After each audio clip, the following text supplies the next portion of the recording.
Jesus fucking Christ. Is this it?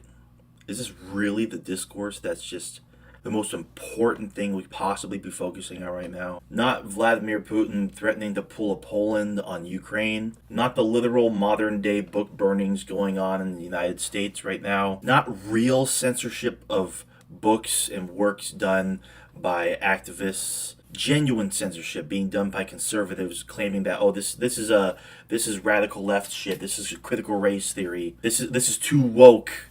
This book is banned. This book is banned. We gotta protect our kids. No, it's Joe fucking Rogan. This is what we need to hyper focus on. So why not? Let's hyper focus on it in this video. Why not?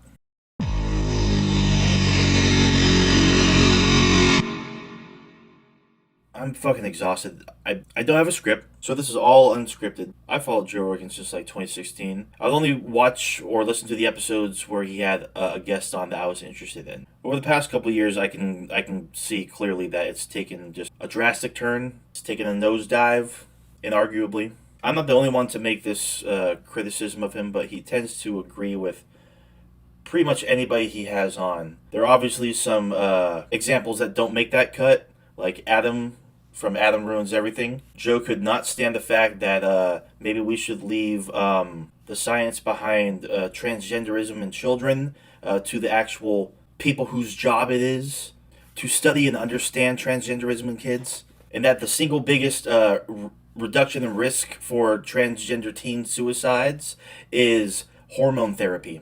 Or when Adam told Joe, oh yeah, there's literally no such thing as alpha male. The guy who popularized the concept retracted it. It's not the alpha wolf that leads the pack, it's the healthiest. There's no competition when it comes to wolf packs. But I'm not going to sit here and just go over like every little bit and piece of misinformation that Joe Rogan has bought into or given credence to or elevated on his platform. There are countless other channels you can check out that do that exact thing. But what I want to start off with is this tweet thread. And I want to use it as something that we can just bolster from, I guess, a jumping off point. This is from Danielle Bolelli. I know I'm butchering that name, but he was on Joe Rogan back. I don't know what episode, but he was on a few years back, and it was a good thread that he wrote up. It was brought to my attention by the Rational National, so credit to him. There's a long thread. There's a very simple formula for making a post about contentious topics. Take an extreme stance one way or another, and 50% of the people will support you. Posting out Joe Rogan these days fits the bill. That the friggin' truth. Of course, I'll break that wise rule, and in the process of doing so, I'll probably upset everyone looking for a black or white take on the world. On one hand, I disagree with lots of the choices Joe has made, both in terms of the way he handled some topics and the kind of guests he has invited. I'll skip the specifics because they are tedious and will try to make a more general point. Joe's formula when he first started was to smoke weed and shoot the shit with friends, and it worked. Then he kept the same approach when he extended the circle to people like me, casual shoot the shit kind of conversations about mostly mild controversial topics. And it still worked. Then he started going for celebrities, and it still worked. The problem began when he started having highly controversial guests on ultra-sensitive topics. Why was that a problem? Because Joe never really changed his style. He always remained the friendly host who doesn't really challenge his guests with hard questions. That's true. Who essentially agrees with whoever is in front of. That's true. And doesn't push back. That's perfectly fine with friends, non-controversial guests, or celebrities. But it really doesn't work if you choose to dive headfirst in the middle of the culture wars and invite on the show some really disturbed and disturbing individuals. If he wants to deal with those topics, he should either ask harder questions, or better yet, get someone with a different viewpoint and let them hash things out between them while he plays neutral moderator. He didn't do that, and the results are what they are. Absolutely true. Of course, the more pushback he got from one side of the political spectrum, the more he got cozy with the other side that was defending him, and the whole thing turned into a really vicious cycle.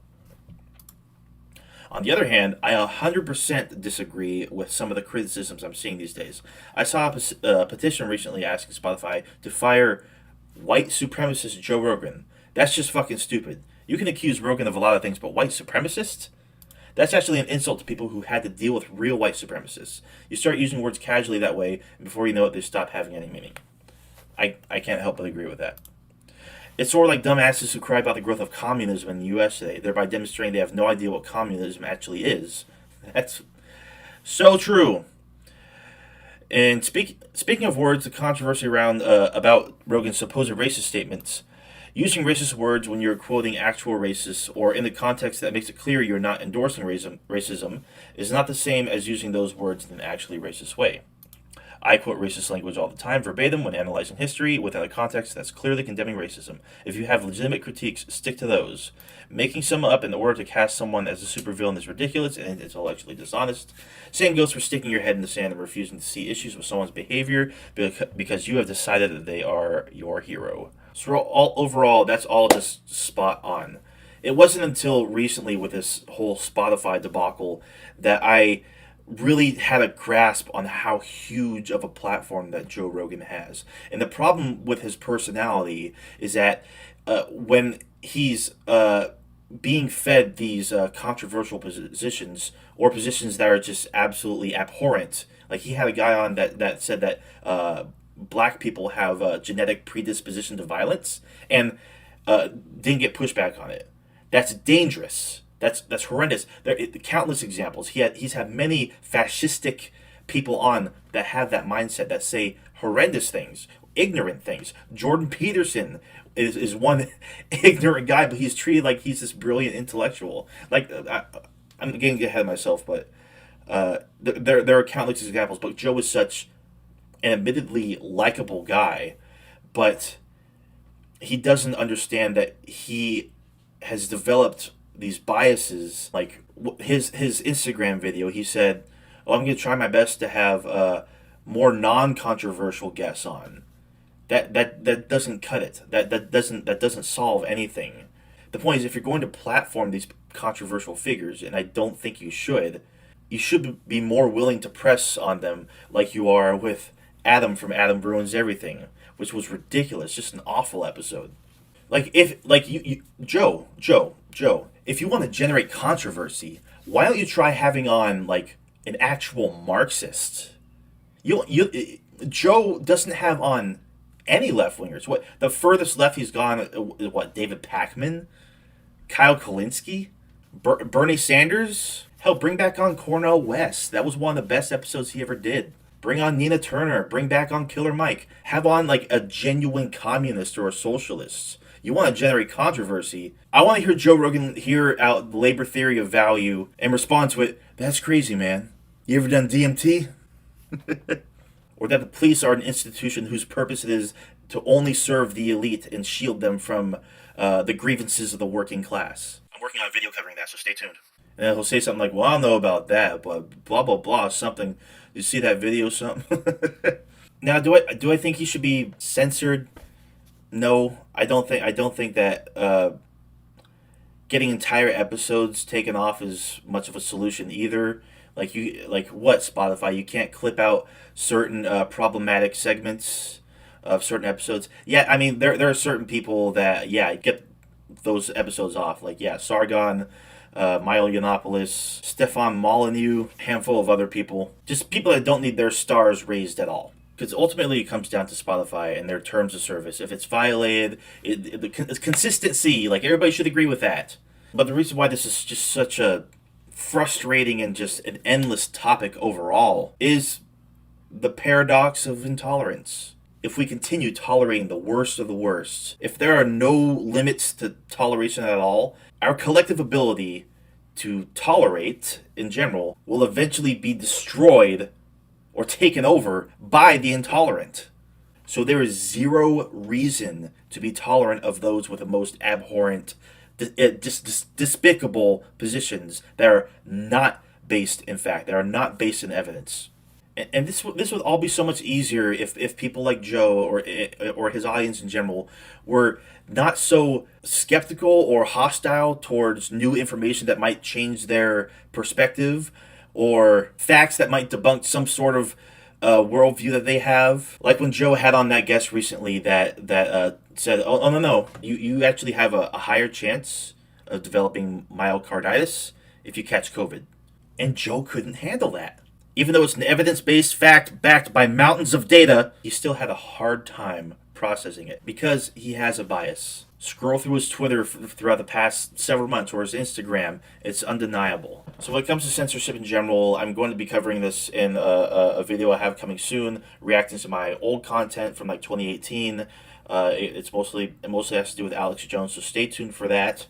I would recommend checking out Some Black Guy's video. Derek Blackman, he did a video on COVID misinformation recently that was really well done, a lot of effort, and if there's really like any non-biased like perspective out there, it's definitely Derek. It's definitely him, because he's not that politically inclined, and he makes the joke that he's a radical centrist and actually has a really good take on all of this. Very, very sensible. I recommend checking that out. And that's just one of the biggest things about this whole thing is just COVID misinformation, because there's endless debate right now about mandates, and honestly, all it really comes down to, like, it's the government response from the beginning.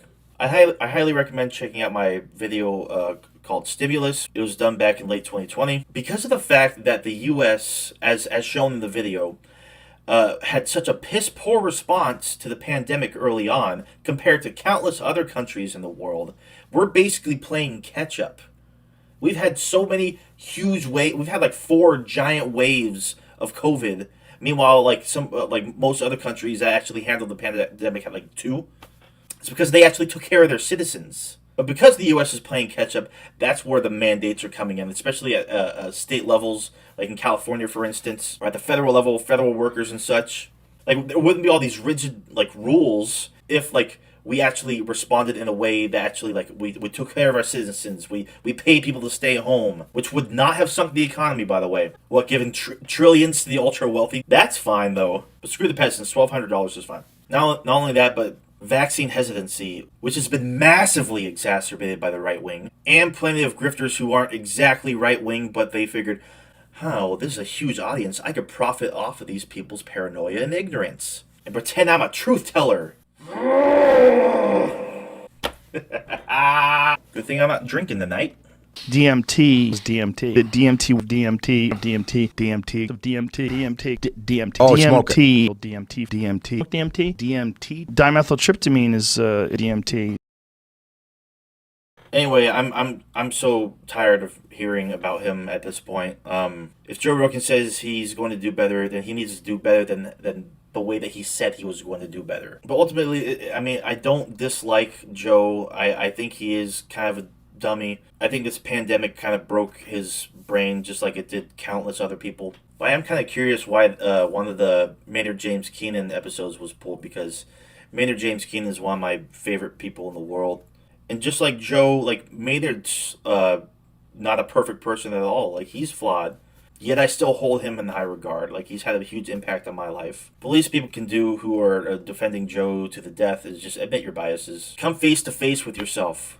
Anyway, that's I've ranted enough. That's about it. Be sure to like if you could, comment, let me know what you think. Subscribe if you haven't. Check out my other videos if you could. I'll see you all very soon.